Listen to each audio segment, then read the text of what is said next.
आणि जी bullet train तुम्ही आणताय त्याच्यापेक्षा शतपटीने जास्त वेगाने ते इंजिन पुन्हा गुजरातला पाठवून द्यायचं आहे आता. Go back. मग देशाच्या अस्मितेचा प्रश्न असणाऱ्या राम मंदिराच्या लोकार्पण सोहळ्याच्या वेळेला माझ्या देशाच्या राष्ट्रपती महामहिम द्रौपदी मुर्मूताई का नव्हत्या ह्याचं उत्तर तुम्ही द्या. हे आत्ताचे जे काही नेबळट लोक फिरतायत त्यांना छत्रपती शिवाजी महाराज छत्रपती संभाजी महाराज यांचं नाव घेण्याचा अधिकारच नाहीये. तुम्ही स्वतः नवरदेव बनून तिकडे बोल्यावरती उभा किती वेळा राहणार तुम्ही? एकदा झालं दोनदा झालं तुमची हौसच भागत नाही. मी पुन्हा येईन. अरे घरी जा रे, आता खूप झालं. व्यासपीठावरील सर्व मान्यवर आणि जमलेल्या माझ्या देशभक्त बांधवांनो, भगिनींनो आणि मातांनो, महाराष्ट्राच्या निवडणुकीतला आता शेवटचा टप्पा येत्या 1-2-5 दिवसावरती आलेला आहे. कधी नव्हे तेवढा महाराष्ट्र आज संतप्त आहे. उद्वेग आहे महाराष्ट्रामध्ये आणि कोणत्याही परिस्थितीमध्ये इंडिया आघाडीचं सरकार आणणार म्हणजे आणणारच हा महाराष्ट्राने निश्चय केलेला आहे. आज छत्रपती संभाजी महाराजांची जयंती, त्याच्यामुळे आपल्या सर्वांच्या वतीने छत्रपती संभाजी महाराजांना विनम्र अभिवादन करतो. त्यांच्याकडनं स्वराज्य कसं राखायचं हे महाराष्ट्राने पाहिलं. त्यांच्यावर दबाव आणला होता, दडपण, म्हणजे जसं आता पक्षांतर करायला लावतायत, पक्षात ये नाही तर जेलमध्ये जा. त्यांच्यासमोर तर जीवन मरणाचा प्रश्न होता, पण तरीसुद्धा काय त्यांचं वर्णन करावं. तरीसुद्धा अत्याचाराला न घाबरता न डगमगता, प्राण गेला तरी 72, पण मी औरंगजेबासमोर झुकणार नाही.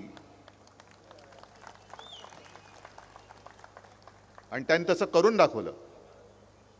हे आत्ताचे जे काही नेबळट लोक फिरतायत त्यांना छत्रपती शिवाजी महाराज छत्रपती संभाजी महाराज यांचं नाव घेण्याचा अधिकारच नाहीये. गेले 10 वर्ष आपण पाहतोय काही ठिकाणी प्रश्न विचारले जातात की तुम्हाला आत्ताच कसं कळलं? 10 वर्ष तुम्ही त्यांच्याबरोबर होतात, पण त्या 10 वर्षातले गेली 5 वर्ष आम्ही नव्हतो. 10 वर्षामध्ये कोणी कोणाच्या पाठीत वार केला हे तुम्ही सगळ्यांनी बघितलेले आहात. आणि आम्हाला तेव्हा एक अशी आशा होती, शिवसेनेला आशा होती की मोदी काहीतरी करून दाखवतील. आणि मग एक त्यांच्या, जसं आपले उपमुख्यमंत्री म्हणतायत किती इंजिन लागतात त्यांची, डबल इंजिन ट्रिपल इंजिन, नुसती इंजिना बघून इंजिन लागतायत, डबे जोडतायत, डबे कमी पडतायत, पण इंजिन पुढेच सरकत नाही. 10 वर्ष नुसतं थापा टाकते, थापांच्या, म्हणजे वाफेचं इंजिन होतं तसं यांचं थापांचं इंजिन आहे. तुम्ही किती डबे लावा, किती इंजिन लावा, आता देशातल्या जनतेने ठरवलं की दिल्लीतलं मुख्य इंजिनच बदलून टाकायचंय. आणि जी बुलेट ट्रेन तुम्ही आणताय त्याच्यापेक्षा शतपटीने जास्त वेगाने ते इंजिन पुन्हा गुजरातला पाठवून द्यायचंय आता. Go back. कालच या मतदारसंघात,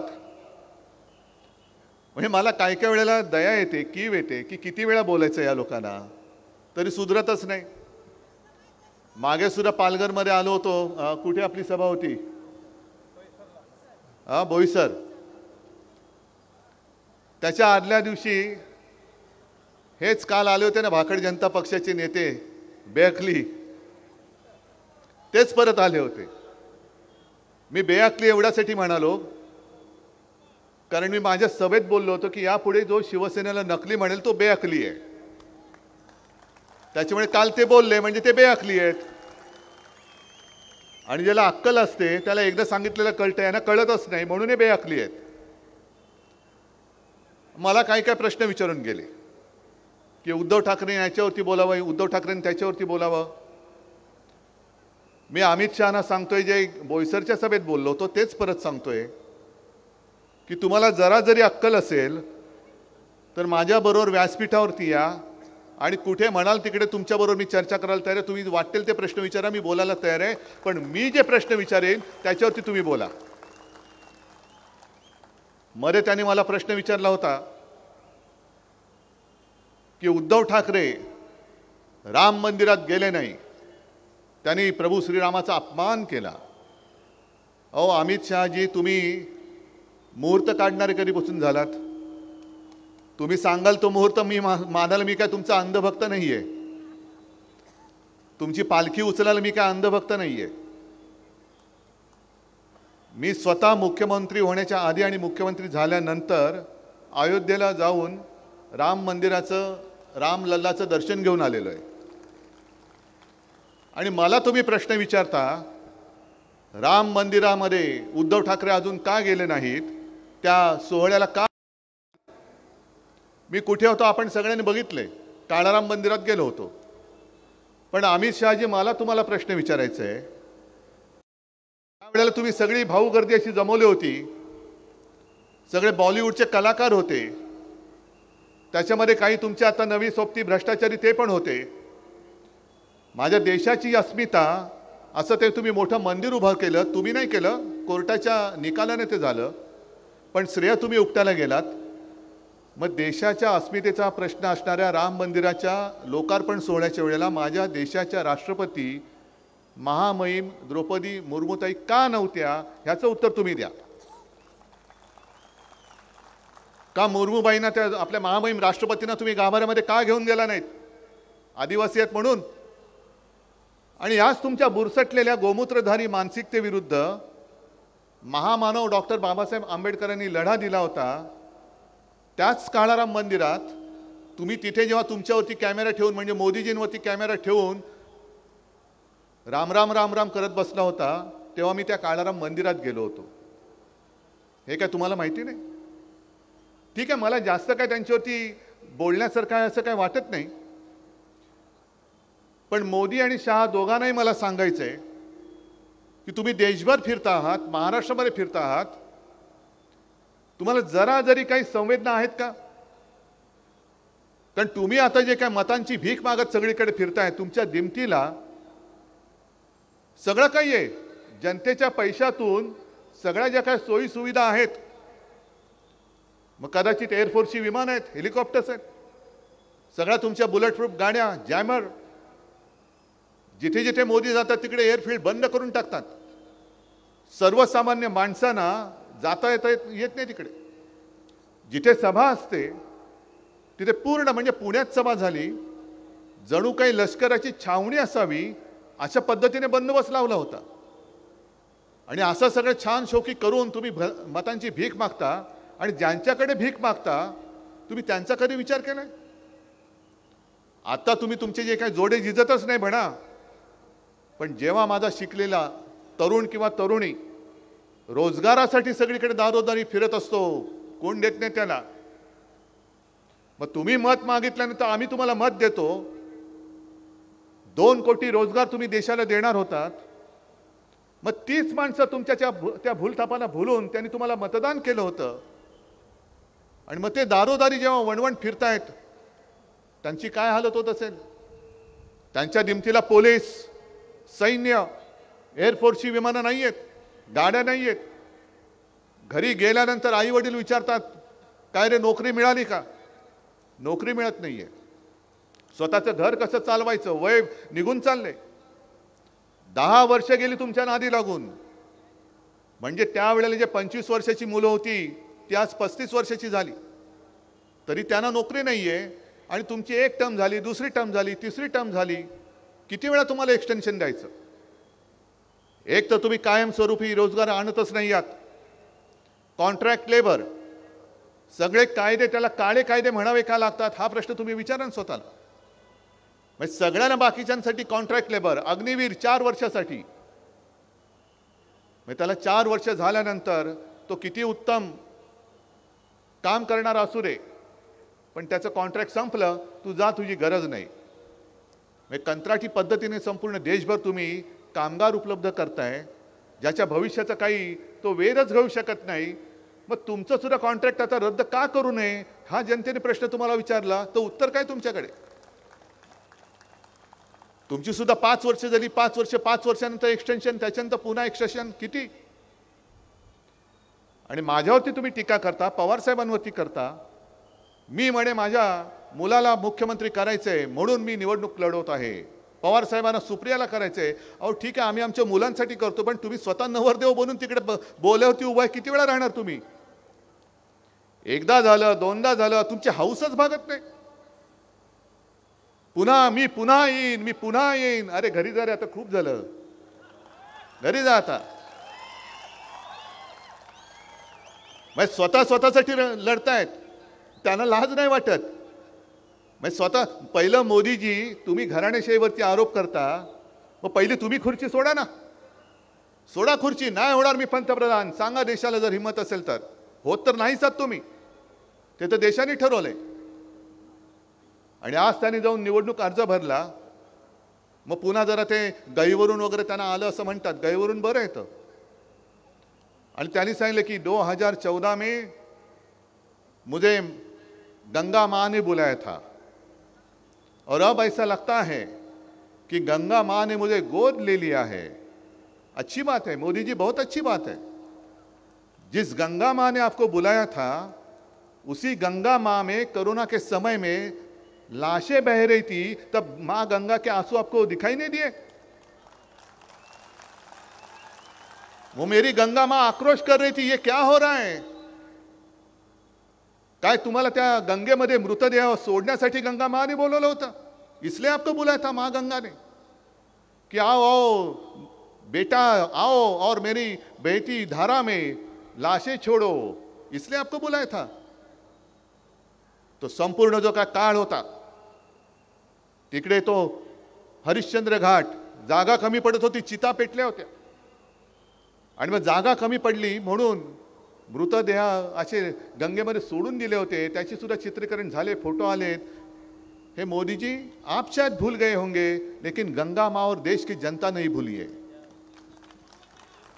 किसलिए आप जा रहे हैं वहां पे, और गंगा माँ आपको क्यों गोद ले? क्या गंगा माँ क्या अपने सुपुत्र हो, तो ऐसा कौन सा काम आपने किया है? काय तुम्ही गंगेसाठी केलत काय? पण गंगेचा तुम्ही अपमान केलात. तिकडे गुजरातमध्ये सुद्धा जागा पुरत नव्हती म्हणून मैदानामध्ये सार्वजनिक चिता पेटल्या होत्या. आणि तुम्ही आमच्यावरती आरोप करता, कोरोना काळात भ्रष्टाचार केला. अमित शहाने आमच्यावरती आरोप करायचा, घराणेशाहीचा करायचा. ज्यांचा मुलगा, त्याला काय क्रिकेटमधलं काय कळत नाही, तो जय शाह त्या क्रिकेट कंट्रोल बोर्डाचा अध्यक्ष. भ्रष्टाचाराचा आरोप कोणी कोणावर करायचा? आज सुद्धा एक फोटो आला, ती एक बातमी झाली. आता यांच्या आजूबाजूला सगळे सोयरे आहेत, त्यातले एक प्रफुल्ल पटेल. कशासाठी प्रसिद्ध? विमान खरेदी घोटाळा, भाड्याचा वगैरे, त्याच्यात त्याला क्लीन चिट देऊन टाकली. आणि मी स्वतः 2019च्या निवडणुकीमध्ये मुंबईमध्ये मोदीजींची सभा झाली, तेव्हा मी त्यांचा लहान भाऊ होतो. आता कोण आणखीन लहान भाऊ उपटतील कोण त्यांचे मला माहित नाही. दर निवडणुकी माझे लहान भाऊ. मग तो भाऊ म्हणतो आता कुठे जाऊ? आणि माझ्या समोर बोललेत मोदी, खास करून प्रफुल्ल पटेलला. इक्बाल मिर्ची नाव ऐकलं ना तुम्ही? दाऊदचा सहकारी होता असं म्हणतात. आणि मोदीजींचं वाक्य आहे, कुछ लोग मिर्ची का व्यवहार करते हैं और कुछ लोग मिर्ची से व्यवहार करते हैं. मग त्या मिर्ची से व्यवहार करणाऱ्या प्रफुल्ल पटेलांनी आज अर्ज भरायला गेले. मीच 19 साली मला बोलवलं होतं तिकडे. मग आज बोलवलं नाही याचं दुःख नाही, उलटा आनंद आहे. गेल्या वेळेला बोलवलं होतं त्याचं दुःख आहे. पण ते गेले. आणि संभाजी महाराजांची आज जयंती आहे. छत्रपती शिवाजी महाराज हे आपलं दैवत आहे. आज सुद्धा जर का पुतळा बघितला तर त्यांचा जो जिरेटोप आहे ती त्यांची ओळख आहे. ती त्यांची ओळख आहे. जशी एकेकाची ओळख असते. पुणेरी पगडी, महात्मा ज्योतिबा फुलेंचं ते वेगळं एक मुंडासं, बिरसा मुंडाचं एक वेगळंच. असं छत्रपती शिवाजी महाराजांचा जिरेटोप अक्षरशः लाचारी किती करावी. प्रफुल्लभाई, तुम्ही त्यांना टोप्या घाला, दुसऱ्या कोणत्याही टोप्या घाला, पण महाराजांचा जिरेटोप तुम्ही ज्यांच्या डोक्यावरती ठेवता ते डोकं कसं आहे ते पहिलं तपासा. तुम्ही या महाराजांचा अपमान करताय. तुम्ही लाचार झालात, वा, तुमचा प्रश्न आहे तो. तुमची लाचारी तुमच्यापाशी, त्यांचं आमचं काही देणं घेणं नाहीये. पण कोणाचं कौतुक किती करायचं. मोदीजींच्या चरणी लीन होताना तुम्ही माझ्या छत्रपतींच्या जिरेटोपाची ती जी काही होती शान ती घालवता. असं काय नेमकं मोदीजींनी केलंय महाराष्ट्रासाठी. इथे तुम्ही सगळेजण जमलेला आहात. पालघर हा मतदारसंघ आहे. मला सांगा, ह्या सगळ्या त्यांच्या अट्टहासापायी किती जमीन आता तुमच्याकडे शिल्लक राहिले. सगळे 5-5 प्रोजेक्ट रेल्वेचे हे सगळे गुजरातकडे. बुलेट ट्रेन गुजरातला. तुम्ही जाणार आहात कोण बुलेट ट्रेनवरनं? वसईला थांबणार आहे का बुलेट? तुम्ही तुमचं काम केलं होतं. आणि मी महाराष्ट्रामध्ये जिथे जिथे जातो तिकडे पहिला प्रथम हात जोडून माफी मागतो, कारण मीच ते पाप केलं होतं. मोदीजींना पंतप्रधान करण्यासाठी मतं मागितली होती तुमच्याकडे. मीच पाप केलं होतं. आता मला त्याची लाज वाटते. आणि तुम्ही विचार करा, मगाशी मी जे सांगत होतो की तुम्ही त्या वेळेला भाजपाबरोबर गळ्यात गळा घातला होता, बरोबर आहे. पण जो भाजपा अटलजी आणि अडवाणीजींच्या वेळेला होता तो भाजपा आता राहिलेला नाहीये, अजिबात राहिलेला नाहीये. जो भाजप, ज्या शिवसेनेनी त्यांना कठीण काळात जी एक मदत केली, तुम्ही विचार करा. आता हे 400 पार 500 पार जाऊ द्या, अख्खी बार भाजपात तडीपार हे तर ठरवलेलंच आहे. पण संपूर्ण देशात भारतीय जनता पक्षाचे 2 खासदार होते, फक्त 2. तुम्हाला कोणाला माहिती आहे? 2च खासदार होते. आणि तेव्हा जर का शिवसेनेने साथ दिली नसती तर मोदीजी तुम्हाला दिल्लीचं तख्त नसतं दिसलं. अटल बिहारी वाजपेयी तुम्हाला केऱ्याच्या टोपलीत टाकायला निघाले होते. त्या दंगलीनंतर राजधर्म का पालन करना होगा हे त्यांचं वाक्य होतं. आणि अख्ख्या देशामध्ये एकमेव व्यक्ती, हिंदू हृदय सम्राट, ही तुमच्यासोबत तुमच्या पाठी उभी राहिली नसती तर मोदीजी तुमचा उदय देशाच्या क्षितिजावरती झाला नसता. मग 14 साली तुम्ही माझी सही घेतलीत पंतप्रधान व्हायला, 19 साली घेतलीत. आणि 19 साली तुम्ही पंतप्रधान झाल्यानंतर तुम्ही शिवसेनेचा विश्वासघात केला, उद्धव ठाकरेचा विश्वासघात केला. बरं, घरी येऊन तुम्ही गेलात. ज्या शिवसेना प्रमुखांच्या पुत्राने तुमच्या पंतप्रधान पदाच्या पाठिंब्याच्या पत्रावरती सही केली, मला खरोखर लाज वाटते की एवढी माणसं निर्ढावलेली कशी असू शकतात. ते आज मला बालासाहेब की नकली संतान म्हणतात. नकली संतान म्हणजे हा एवढा खालच्या पातळीवरती विचार करणारा माणूस, त्याच्या हातात आपण देश म्हणजे आपल्या देशाचं भवितव्य म्हणजे तुमचं आणि तुमच्या पुढच्या पिढ्यांचं आयुष्य द्यायचं. जो हिंदू हृदय सम्राटाच्या मुलाला नकली म्हणतो, उद्या तुम्हाला नकली बोलेल. एक तर यांचं मानसिक संतुलन नक्की बिघडलं असावं, किंवा भारतीय जनता पक्षाने त्यांच्यावरती एवढा दबाव टाकला असेल कारण त्यांच्याकडे दुसरा चेहरा नाहीये. इंडिया आघाडीला जे विचारतात की तुमच्याकडे चेहरा कोण, आमच्याकडे आहे तो चेहरा, तुम्ही काळजी करू नका. पण प्रश्न भाजपाला पडलाय की हा चेहरा चालत नाही, मोदींचं नाणं चालत नाही, आता दुसरा आणायचं कुठून आयत्या वेळेला. आणि अरविंद केजरीवाल जे बोललेत तो एक विचार करण्याची गोष्ट आहे. कारण मोदींनीच सांगितलं की 75व्या वर्षी निवृत्त झालं पाहिजे. मोदीजी, तुम्ही या वर्षीच निवृत्त होत आहे, या वर्षीच, आत्ता या 4 जूनला. मग अमित शहा म्हणाले नाही नाही नाही नाही तसं नाही. मोदीच म्हणजे ते म्हणाले काय की केजरीवालला धन्यवाद दिले पाहिजे की म्हणजे मोदी पंतप्रधान होतील. मोदी पंतप्रधान होतील असं नाही ते बोलले, की जर झाले तर 2 वर्षांनी ते निवृत्त होतील आणि हे कालचे बेअखली तिकडे पंतप्रधान पदावर बसतील. आणि म्हणून अमित शहा मेहनत करतात की काय? म्हणून अमित शहा मेहनत करताय. मग अमित शहा जे बोलले की 75 वय हे मोदींसाठी नाहीच आहे, म्हणजे मोदी खोटं बोलतायत. मग निवृत्ती कोणाला? फक्त अडवाणींसाठी, मुरली मनोहर जोशींसाठी.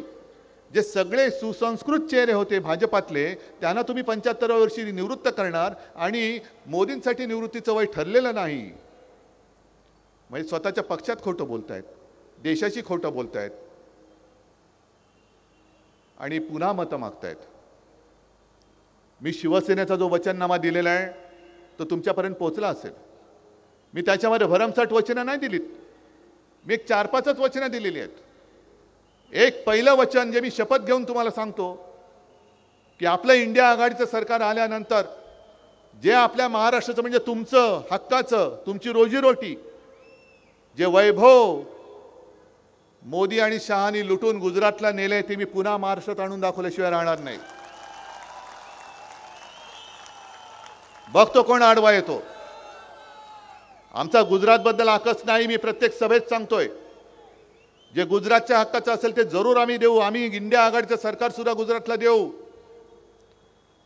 पण गुजरातला देताना तुम्ही माझ्या महाराष्ट्राचा हक्काचा घास, तोंडातला घास काढून जर देणार असाल तर तुमच्या महायुतीचा मत मागणारा हात आम्ही आजच निवडणुकीत कापल्याशिवाय राहणार नाही. काय गुन्हा काय केलाय महाराष्ट्राने तुमचा? महाराष्ट्राने 2 वेळेला 40 पेक्षा जास्त खासदार मोदीजी तुम्हाला निवडून दिले. महाराष्ट्राने भरभरून आशीर्वाद तुम्हाला दिले आणि आशीर्वाद दिले त्याचा तुम्ही असं पांग फेडता. म्हणजे जो तुम्हाला साथ देतो त्याचा तुम्ही घात करता आणि पुन्हा निर्लज्जपणाने हे मतं मागायला येतात. आता उद्या परवाकडे मुंबईमध्ये रोड शो करणार आहेत. म्हणजे महाराष्ट्र आणि मोदीजी तुम्हाला आत्ताच रस्त्यावरती आणलेलं आहे. आत्ताच आणलेलं आहे रस्त्यावरती. 4 जूनला काय होईल बघा.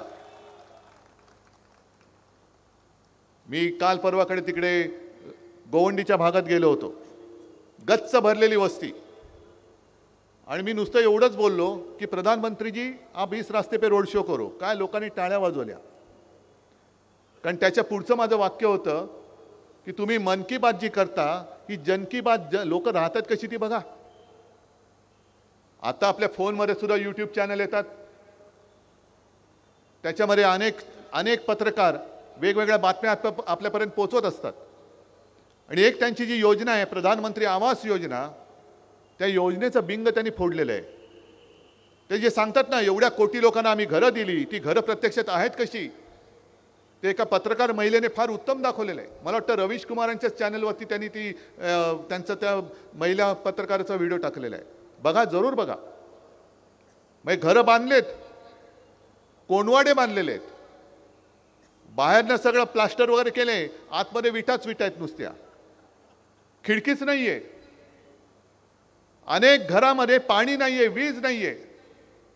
मग त्या घरातली लोक कसं बसं तरी एक सोफा किंवा पलंग आडवा टाकून एक दाराची फट उघडी ठेवतात काहीतरी हवा येण्यासाठी. आणि बाहेर मात्र चकचकीत लिहिलेलं आहे प्रधानमंत्री आवास योजना. आत गेल्यानंतर कळतं काय भकास, सगळं प्रधानमंत्री भकास योजना.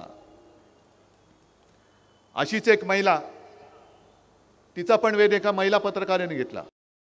तिचा तर पेपरमध्ये फोटो छापून आला, लक्ष्मीबाई तिचं नाव असेल, आणि मोठा फोटो छापून आला जाहिरातीत की लक्ष्मीबाईला तिचं हक्काचं घर मिळालं आणि तिच्यासारख्या 25 लाख कुटुंबांना हक्काचं घर मिळालं.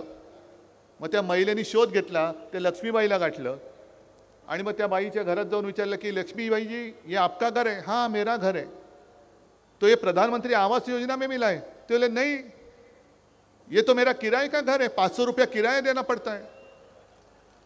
तो फिर ये फोटो, ये पता नहीं कब लिया फोटो. मुझे आज किसी ने लोगों ने कहा कि आपकी फोटो आई है पेपर में, कब लिया फोटो पता नहीं. हे कुठून तरी फोटो काढून चिकटून देतात आणि आपल्याला असं वाटतं की अरे साधी गरीब बाई ही कशाला खोटं बोलेल. तसंच आणखीन एका बाईच्या घरी गेले, ते मोदीजी स्वतःच बोलतायत, कैसे हो बहन जी? हाँ ठीक हूँ. आपको घर मिला? हाँ घर मिला. मग गॅस मिळाला? हो मिळाला. कधी मिळाला? ते बोले काल मिळाला. मग आज पंतप्रधान येणार म्हणून आज त्यांना गॅस सिलेंडर दिला. मग प्रधानमंत्री जरा चक्रावले. मग त्यांनी काय सांगितलं की आजपर्यंत आम्ही 10 कोटी लोकांना गॅसची जोडणी करून दिलेली आहे, तुमचा नंबर 10 कोटी वाहला. काय 10 कोटीवा नंबर तुमचा आला. मग ती बाई पण बोलत माझ्या आधी 10 कोटी लोकांनी दिले आणि मी 10 कोटी, केवढा नशीबवान आहे मी. ही सगळी बनवाबनवी, सगळी फसवाफसवी. जीएसटी मध्ये किती लोक खुश आहेत? व्यापारी कोण आलेत? तुम्ही जा विचारा, दुकानदारांना विचारा, छोटे व्यापारी आहेत त्यांना विचारा. जीएसटी तुम्हाला सुलभपणाने हप्ते भरता येतात म्हणजे तुमचा कर की जाच आहे त्यांना विचारा. आणि मी त्यांना वचन देतोय, आपलं इंडिया आघाडीचं सरकार आल्यानंतर हा जो कर दहशतवाद आहे तो आम्ही संपवून दाखवल्याशिवाय तुम्हाला राहणार नाही. आम्ही संपवतो हा कर दहशतवाद. ही सगळी जी माणसं आहेत, अरे तुम्ही यांच्या आयुष्यातला आनंद हिरावून घेतलाय. जणू काही सगळे चोर आहेत.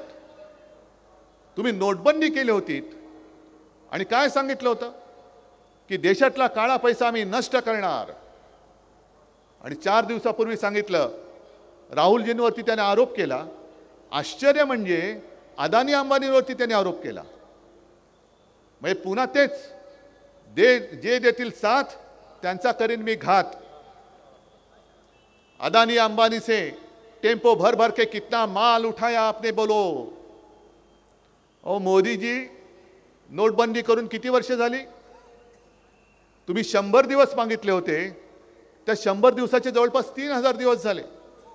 मग नोटबंदी करूनही काळा पैसा टेम्पो भरभरून जात असेल तर तुमची नोटबंदी फसल्याचं ही तुम्ही कबुली नाही का दिली? हे तुमचं अपयश आहे.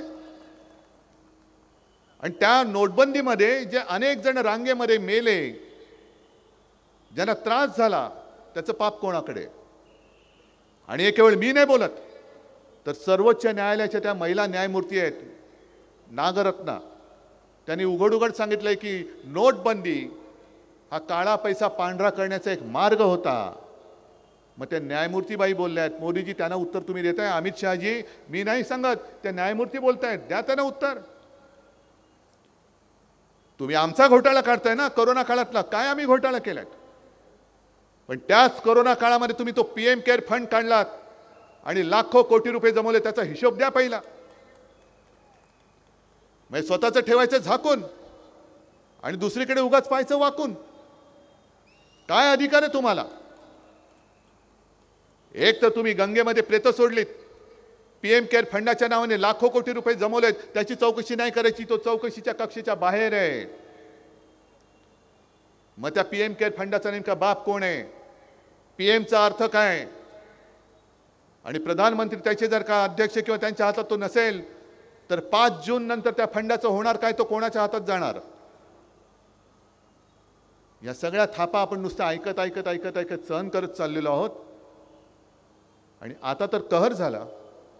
डॉक्टर बाबासाहेब आंबेडकरांनी लिहिलेलं संविधान ते बदलायला निघालेत.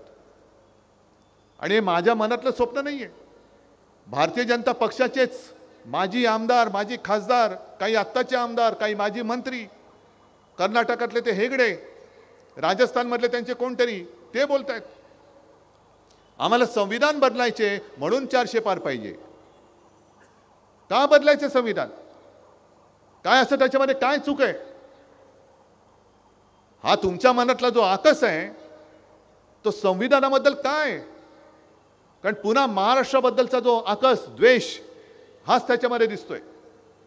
डॉक्टर बाबासाहेब आंबेडकर महामानव हे आपल्या महाराष्ट्राचे सुपुत्र, एक साध्या दलित आणि गरीब कुटुंबात जन्मलेला माणूस. आणि असं मी ऐकलंय, असं वाचलंय की ते जेव्हा परदेशात जाऊन शिकून आले परत, तेव्हा कोल्हापूरच्या शाहू महाराजांनी त्यांचं स्वागत केलं, मोठी मिरवणूक काढली. आणि तिकडे जे सगळे दलित बांधव होते त्यांना सांगितलं की आजचा हा तुमचा नेता उद्या देशाचा नेता झाल्याशिवाय राहणार नाही. हे छत्रपती शाहू महाराज बोलले होते.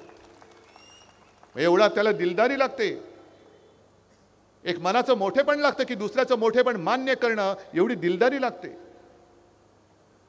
पण हे बुरसटलेले गोमूत्रधारी जे मी बोलतोय ते एवढ्यासाठी बोलतोय की ही मानसिकता आहे, ही व्यक्ती नाही, ही मानसिकता आहे. आणि ह्या बुरसटलेल्या गोमूत्रधाऱ्यांनीच आपल्या संत तुकारामांच्या गाथा या बुडवल्या होत्या. आणि तीच बुरसटलेली गोमूत्रधारी मानसिकता हे एका दलित कुटुंबात जन्मलेल्या महामानव डॉक्टर बाबासाहेब आंबेडकरांनी लिहिलेलं संविधान हे आता बुडवायला निघालेलं आहे.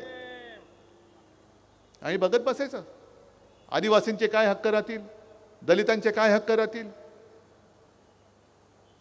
बरं, आजपर्यंत तुम्ही जी काय कामं केली 10 वर्षाची आणि पुढे काय करणार आहात? अहो, रोज पेपरमध्ये मी बघतोय, मला कळतच नाही ही जाहिरात 2024ची आहे की 2014ची आहे. आम्ही रोजगार देणार, आम्ही गॅस कनेक्शन देणार, आम्ही घरं देणार. अहो, 10 वर्ष तेच बघतोय. देणार कधी? म्हणजे 14 साली सांगितलं की 22 पर्यंत, 22 साली म्हणतात 24, 24 मध्ये सांगतात 2047. तोपर्यंत कोण 2047 साल बघणार आहे कोण? म्हणजे तोपर्यंत आम्ही तुम्हाला परत परत परत परत परत परत मतं टाकत बसायची. आमची घराणेशाही तुम्ही म्हणता माझ्या मुलासाठी म्हणून मी लढतोय. अरे, माझ्या मुलाला मुख्यमंत्री करायचे की नाही माझ्या राज्यातली जनता ठरवेल. मोदींच्या आशीर्वादाची, शहांच्या आशीर्वादाची गरज नाहीये मला. आणि मग मी त्यांना जाहीर आव्हान देतो, घराणेशाहीवरती बोलायचं तर बोला, मी तुमच्या बाजूला उभं राहतो. मोदी शहा तुम्ही दोघेही राहा. तुम्ही तुमच्या घराण्याचा इतिहास सांगा असला तर मी माझ्या घराण्याचा इतिहास सांगतो. चला, होऊन जाऊ द्या. मी माझ्या 7 पिढ्या आधीच्या सांगतो, तुम्ही तुमच्या 7 पिढ्यांचं कर्तृत्व सांगा. काय तुमचं कर्तृत्व काय? कारण नुसतं कर्तृत्व म्हणून नाही, तर घराण्याचा एक वारसा असतो, घराण्याची एक संस्कृती असते, घराण्याचे संस्कार असतात जे माझ्यावर आहेत. आणि मोदीजी, शहाजी, दुर्दैवाने मला आज बोलावं लागते की ज्या भाषेत तुम्ही बोलताय ही तुमची कुठले तरी तुमच्या राहत्या त्या घराच्या सोसायटीची निवडणूक नाही, ही देशाची निवडणूक आहे. संपूर्ण जग बघतंय. जग देशाचा पंतप्रधान कोणत्या भाषेत बोलतायत, देशाचे गृहमंत्री कोणत्या भाषेत बोलतायत. तुम्ही माझ्या हिंदुत्वाची बदनामी करताय, तुम्ही माझ्या देशाची बदनामी करताय. अरे, उद्धव ठाकरेला संपवायचं आहे तर तुम्ही पक्ष काढला, चिन्ह काढलं, तरी देखील उद्धव ठाकरेबद्दल तुम्हाला रोज का बोलावं लागतंय? संपूर्ण सत्ता तुमच्याकडे, सगळे येत आहेत ते उद्धव ठाकरेवरती बोलतायत. काय असं उद्धव ठाकरेमध्ये? काय त्याच्यामध्ये काय आहे ह्याचा पहिला तुम्ही विचार करा ना. का ही आज माझ्या पक्ष काढला, तुम्ही चिन्ह काढलं, तरी व्यासपीठावरती माझे सगळे साथी सोबती माझ्यासोबत आहेत आणि जनता मी जिथे जातोय तिथे काय येते माझ्याकडे?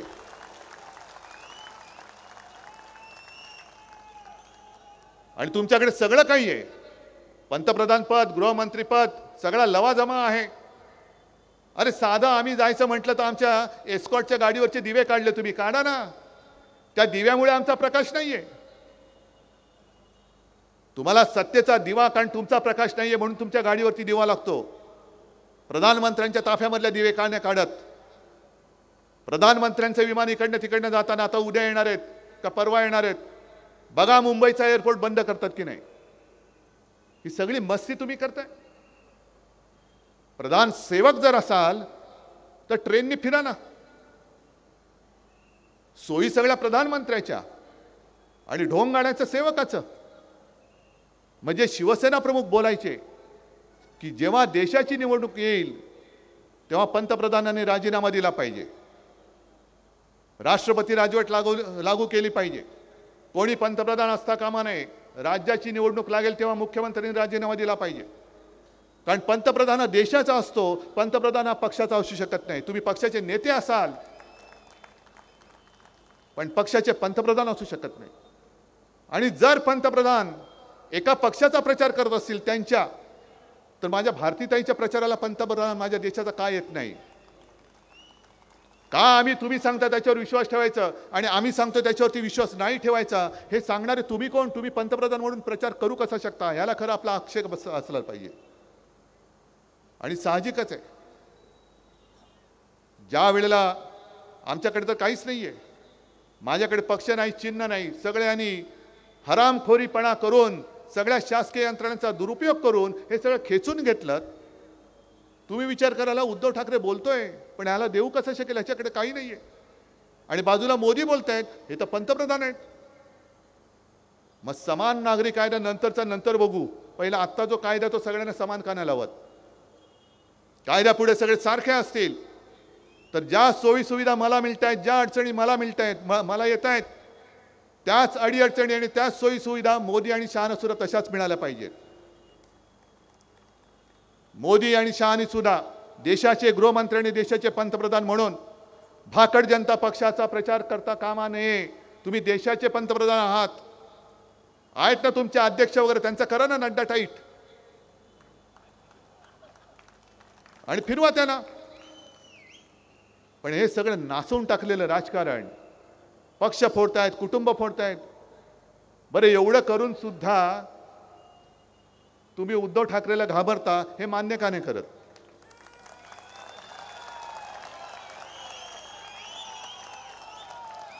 एक तर दाढीवाला घेतला, म्हणजे काही विचार करताना डोकं खाजवावं लागतं, हे दाढी खाजवतात.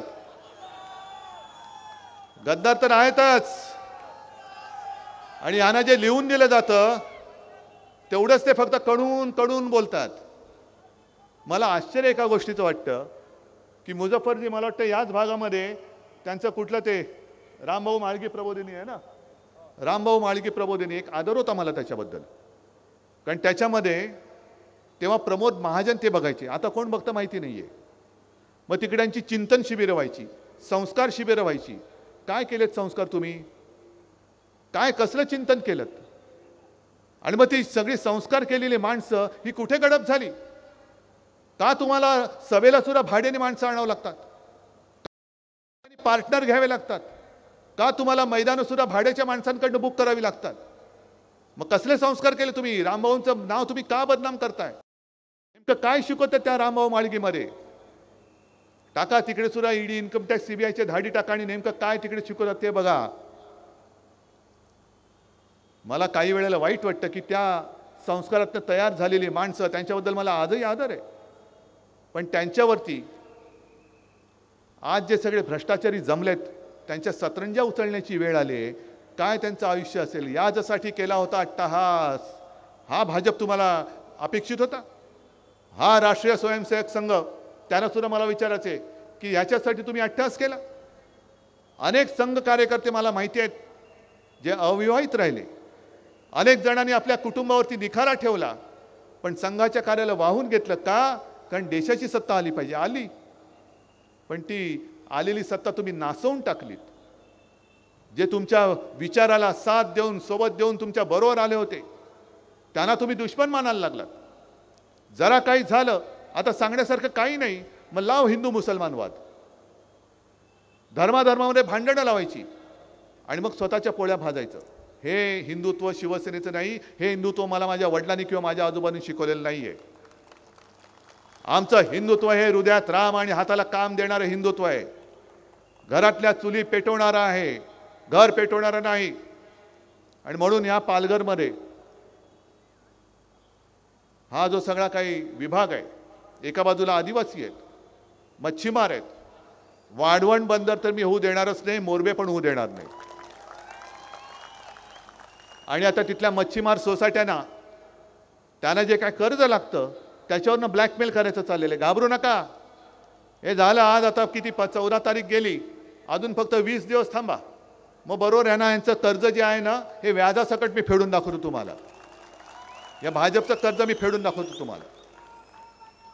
मग तिकडे मच्छीमारांना ब्लॅकमेल करायचं, इकडे वसईमध्ये तर गुंडागर्दी. तुम्हाला माहिती आहे काय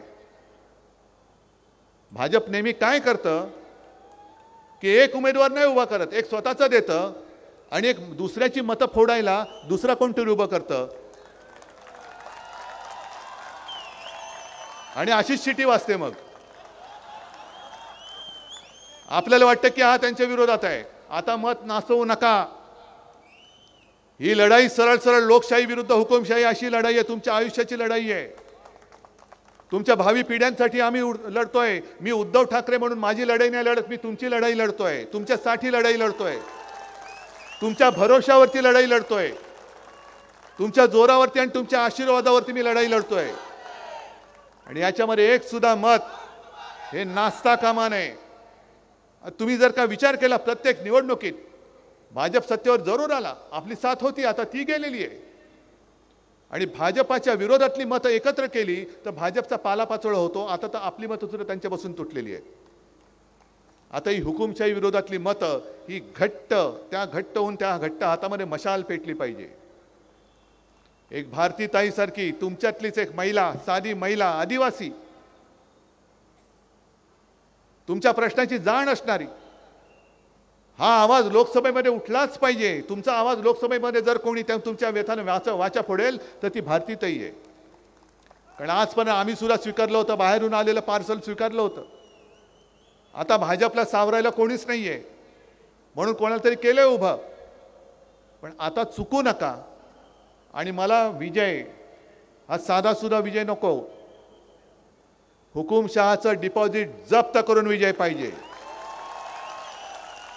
आणि हा विजय मिळाल्यानंतर हा विजय हा महाविकास आघाडीचा नुसता नसेल, उद्धव ठाकरेचा नसेल, भारतीताईचा नसेल, हा विजय तुमचा असेल. तुम्हीच तुमच्या विजयाचे शिल्पकार असणार आहात. आणि मला खात्री आहे की एकदा तुम्ही ठरवलात तर त्यांच्याकडे किती यंत्रणा असू दे, तुम्ही फक्त एका बोटाने हुकुमशाहीचा पराभव करू शकता. आणि तो तुम्ही कराल ही खात्री बाळगतो आणि आपली रजा घेतो. जय हिंद, जय महाराष्ट्र.